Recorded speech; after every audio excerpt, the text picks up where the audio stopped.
الحمد لله رب العالمين والصلاة والسلام على نبينا وحبيبنا ومولانا محمد وعلى آله وصحبه ومن اتبعهم بإحسان إلى يوم الدين. Chères sœurs, chers frères, assalamu alaikum wa rahmatullahi wa barakatuh dans ce 8e cours sur les finalités de la charia. Des cours qui s'inspirent du livre Al-Muwafaqat de l'imam Al-Shatibi. Et tout d'abord, je m'excuse pour cette interruption de cours qui a été assez longue, mais alhamdoulilah, nous reprenons cette série sur les finalités de la charia. Et je rappelle une chose, c'est que le livre Al-Muwafaqat, c'est un livre des principes du droit, usul al-fiqh. Et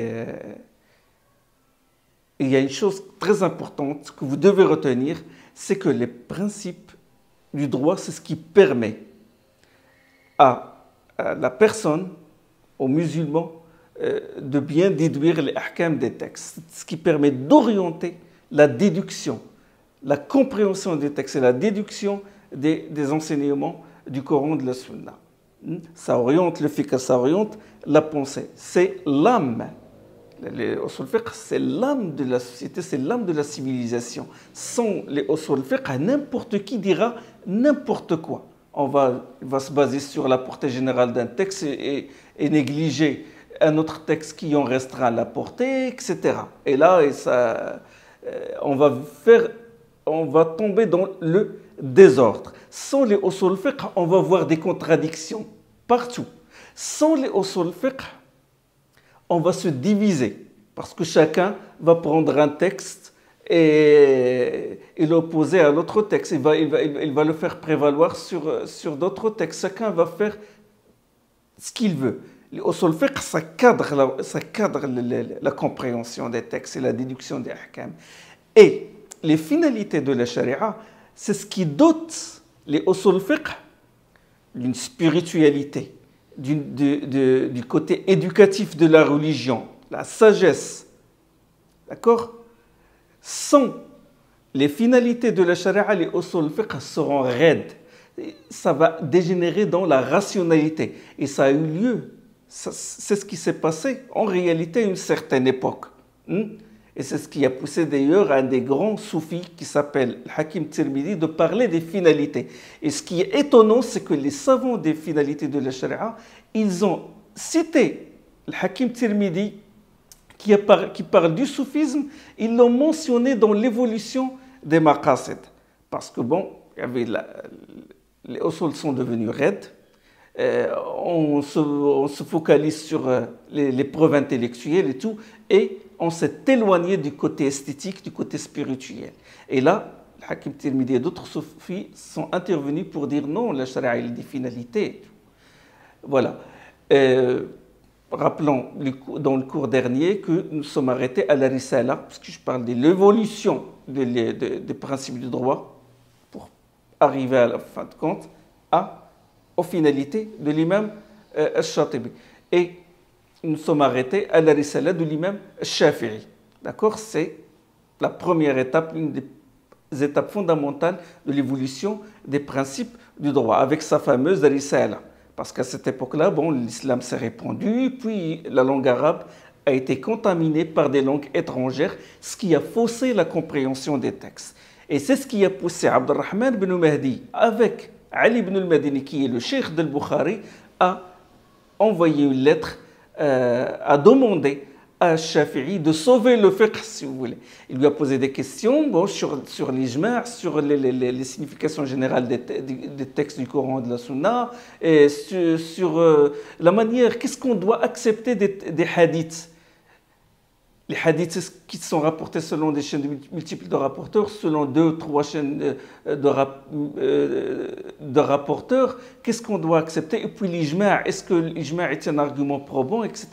Donc, Abdurrahman ibn Mahdi, c'était un savant de hadith. Bon, le hadith, nous avons les textes, mais comment comprendre, comment opérationnaliser ces hadiths-là et les investir pour en déduire des enseignements et des jugements légaux. L'imam Shafi'i est intervenu, il a fait sa risala avec, vous savez, on a déjà parlé, les chapitres du Coran et la Sunna, le portée générale des textes, et puis l'abrogement et l'abrogé, et puis l'ijma', et puis le qiyas, et puis l'istihsan qui est l'appréciation subjective, et puis la vie du compagnon. Là, il a mis les bases des principes du droit. L'étape, c'était une étape qui fut la conséquence d'un mélange linguistique, si vous voulez, mélange de langues. Alors, qu'est-ce qui s'est passé après la risala? Bon, il y avait des savants du Usul qui sont apparus après l'imam Shafi'i. L'imam Shafi'i, il est mort en 204 de l'Hégire, c'est-à-dire vers le 9e siècle de l'ère chrétienne. Les Usulis, ils ont fait des livres sur des thèmes divers des Usul. Par exemple, les Usulis du Madhab Malikite, ils ont écrit des livres sur la pratique médinoise, comme l'imam Abhouri, le Maliki de Bagdad. Et comme ils ont écrit aussi sur l'istihsan, l'appréciation subjective, ça c'est les savants hanafites. Sur le caractère probant des hadiths rapportés par une ou deux chaînes de rapporteurs, Hujjiyat, Khabar al-Ahad. Bon, des thèmes différents. Mais au IVe siècle de l'Hégire, il y eut un mouvement d'explication de la Risala. La Risala, c'était vraiment un chef-d'œuvre, une grande référence, et il y a eu un mouvement d'explication de la Risala. Parmi les savants qui ont expliqué la Risala, il y avait Abu al-Walid al-Nisaburi, un grand savant. Il y a Abu Bakr al-Sayrafi, c'était savant shafi'ite, on l'appelle même le second shafi'i. Et il y avait Abu Bakr al-Jawzaqi, un grand muhaddith, un historien, et aussi Al-Qaffal al-Shashi, très connu chez les shafi'ites, grande référence shafi'ite, et aussi Abu Muhammad al-Juwayni. Abu Muhammad, c'est le père d'Abu al-Ma'ali al-Juwayni dont je parlerai, Inch'Allah.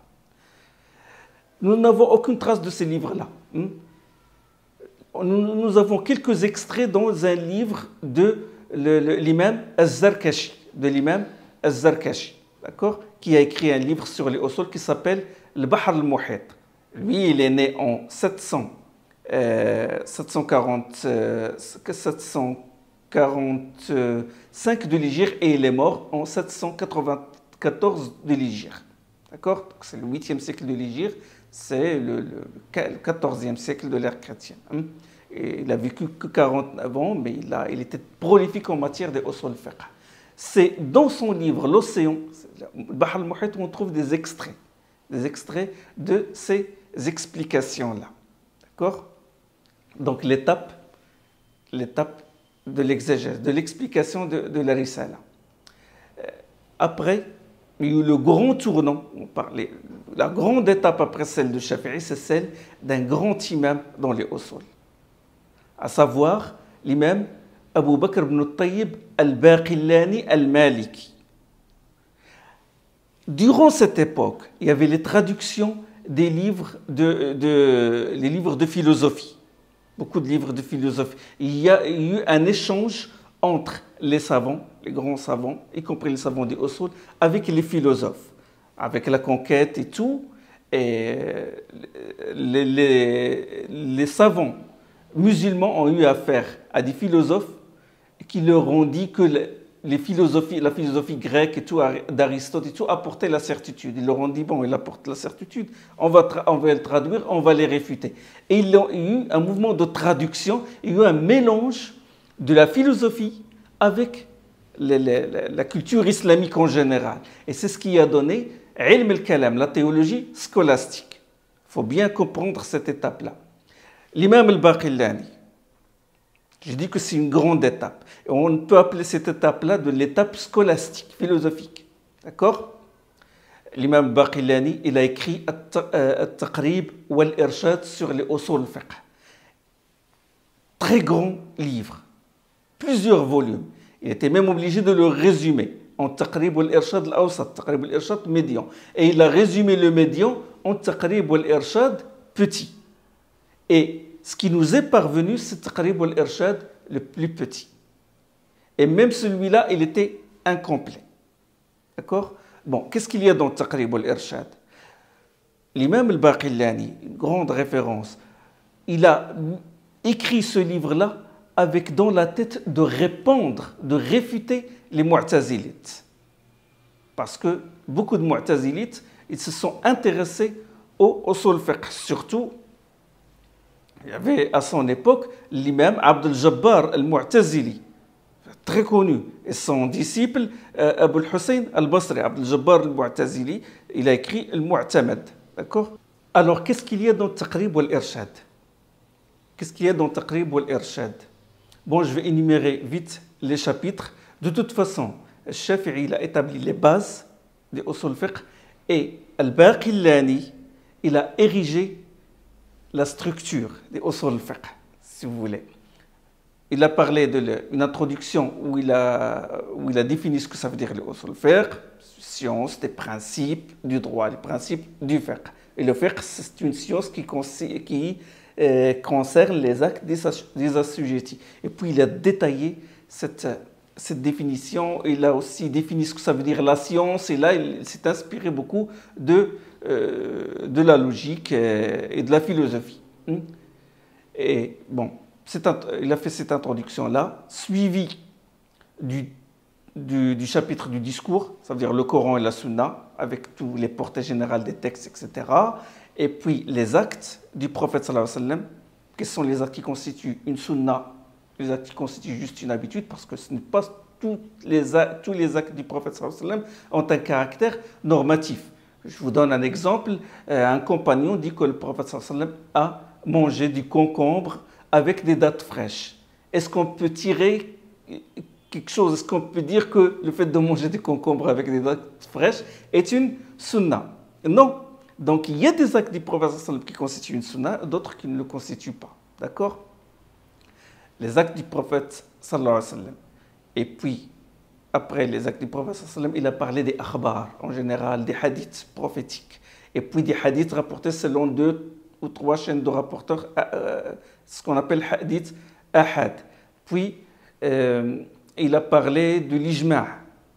Et puis, il a parlé du qiyas. Et puis, il a parlé, après le qiyas, il a parlé du mufti et du mustafti, du mujtahid et de l'imitateur. Et puis, il a conclu son livre avec le hadr wal ibaha, les injonctions et les interdictions, pour réfuter les Mu'tazilites sur comment ils traitent ce thème-là, parce qu'ils disent que les injonctions et tout sont rationnelles, c'est-à-dire ils n'ont pas besoin de la charia pour dire que telle chose est halal ou haram et tout. De toute façon, il avait toujours dans l'esprit de répliquer aux Mu'tazilites.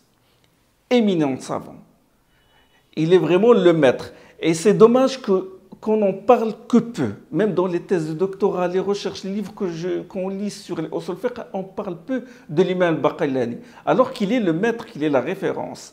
Et je pense que c'est dû à l'imitation de Ibn Khaldoun, rahimahullah, parce que dans sa muqaddima, Ibn Khaldoun, quand il a parlé des usul fiqh, de leur évolution, il a dit que les usul fiqh, les grands piliers des usul fiqh sont Abu al-Mu'ali al-Juwayni, Abu Hamid al-Ghazali, Al-Qadi Abd al-Jabbar al-Mu'tazili et Abu al-Hussein al-Basri al-Mu'tazili. D'accord? Alors que l'imam al-Baqillani, c'est lui la grande référence. Al-Juwayni, il a résumé Taqrib al-Irshad. Il l'a résumé. Et il a écrit son livre Al-Burhan. Il a écrit son livre Al-Burhan. Et donc, constitue aussi une étape importante dans le domaine de usul fiqh. Ensuite, après Abu al-Ma'ali al-Juwayni, il y a eu son disciple Abu Hamid al-Ghazali. Et c'est Abu Hamid al-Ghazali qui a vraiment, c'est-à-dire amélioré les usul fiqh. C'est avec Abu Hamid al-Ghazali que les principes de droit ont vraiment mûri. Son livre est vraiment excellent. Il est bien structuré, il est bien classifié. Abu Hamid al-Ghazali nous a très bien présenté les usul fiqh. C'est-à-dire, quand on lit le Mustasfa, tout s'éclaircit et on cadre les usul fiqh et on le comprend très bien. Il a assimilé les usul fiqh, les principes du droit, il les a assimilés à un arbre. Les fruits, ce sont les ahkam, les statuts légaux. L'arbre, ce sont les preuves, les arguments du Coran et de la Sunna, etc. Les sources canoniques. Et l'agriculteur ou le cultivateur, c'est le mujtahid, le savant. Et la manière de cueillir le fruit, c'est le mode d'argumentation. Et Abu Hamid al-Ghazali a beaucoup profité de son maître Abu al-Ma'ali al-Juwayni. Abu al-Ma'ali al-Juwayni, il est mort en 478 de l'Hégire. Et il a beaucoup profité de le grand imam al-Baqillani. Vous savez, al-Baqillani, c'est celui qui a fait répandre l'école ash'arite, qui à une certaine époque était là pour réfuter les philosophes, pour réfuter les thèses des Mu'tazilites et des Jahmites. Donc, un rôle réformateur. Et bien sûr, une école, ça comporte des bons élèves et des mauvais élèves, comme l'école malikite, comme toutes les écoles, les autres écoles. Bon, j'ai dit que l'imam Abu Hamid al-Ghazali a beaucoup profité de l'imam al-Baqillani. Et on dit même que que le Mustasfa al-Ghazali est un résumé du Taqrib ou l'Irshad de l'imam malikite al-Juwayni. Et ça, quand on lit par exemple le livre d'Abu Sham al-Maqdisi, un livre sur les actes du prophète Af'al al-Rasul, il mentionne des fois plusieurs pages et il conclut, il dit, et tout ce qu'a dit al-Ghazali, c'est le jus de ce qu'il y a dans le Taqrib ou l'Irshad de l'imam al-Baqillani. Inch'Allah, dans le prochain cours, on va donner un petit résumé de Mustasfa de al-Ghazali. Mustasfa veut dire quintessence des usul fiqh. On va donner un petit résumé pour ensuite évoluer vers les maqasid de l'imam al-Shatibi. Voilà, je termine ce cours-là. Subhanakallahumma bihamdik, ashhadu an la ilaha illa ant, astaghfiruka wa atubu ilayk.